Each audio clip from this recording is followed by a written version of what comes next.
Ano pinaglalaban mo? Ha? Wala na po kasi siyang masarap na treats. Ayaw niya na po kumain ng kung ano. Yan na, hindi niya na pinapansin. Sabi mo, mamalimos ka. Sabi mo ka mo. Anong gusto?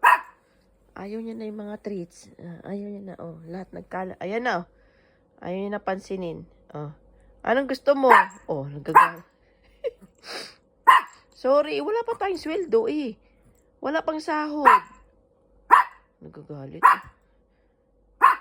Galit ka na niyan. Galit ka na kay daddy niyan. Tinan mo. Come na dito, dali na. Opo, malapit na po sahod. Konting tiis. Tiisin mo muna yung mga pag-treats mo na yan. Opo. Galit.